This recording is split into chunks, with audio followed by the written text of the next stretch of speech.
realistic, especially for an island nation such as the Philippines, Major Bolts explained of the drills. The armed forces of the Philippines must be ready to any eventualities, AFP SOCOM's Lieutenant Colonel Pondanera added. Created in April 2018, the AFP SOCOM combines the capabilities of the Philippines Special Forces working across land, air and sea. The group had only done the drill once in 2018, prior to the joint exercise with American forces.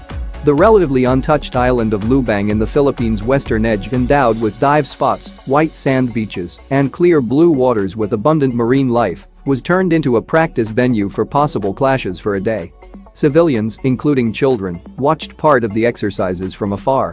While the US committed last March to support the Philippines should the latter be attacked on maritime territories, Philippine President Rodrigo Duterte admits the country does not have the needed military might to go to war with China. He had warned China of sending Philippine troops on what he called suicide missions if China dared to touch Thitu Island.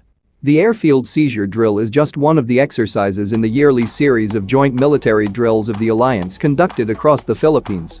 The drills are dubbed as Balikatan, a Filipino term that means shoulder to shoulder.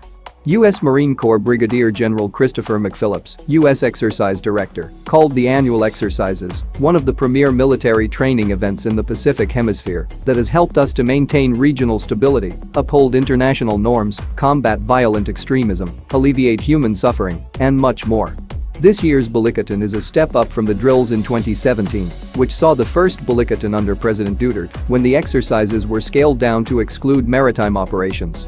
The president had also threatened to permanently abort the drills at that time, but relations between the Philippines and the US have since improved. During his visit to Manila last March, US Secretary of State Mike Pompeo assured the Philippines of its commitment to the two countries' defense pact.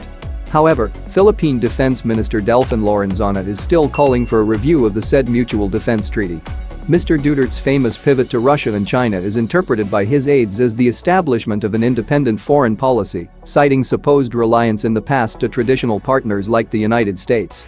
On April 8, in the middle of Balikatan, large anti-submarine ships from the Pacific Fleet of Russia docked in the Philippines for a 5-day goodwill visit, during which the Philippines and Russia conducted joint naval drills. This is the second such visit this year. On April 23, the Philippines is also expected to participate in a fleet review in China in time for the anniversary of the China.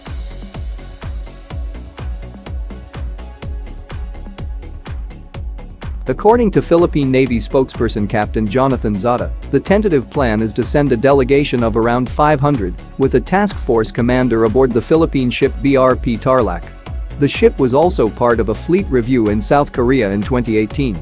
Mr. Lorenzana said the country is participating upon the invitation of the Chinese People's Liberation Army. Despite warming ties with Russia and China, the Philippines still considers the US its only military ally. Philippine and US troops have fought alongside each other during World War II, the Korean War, and the Vietnam War.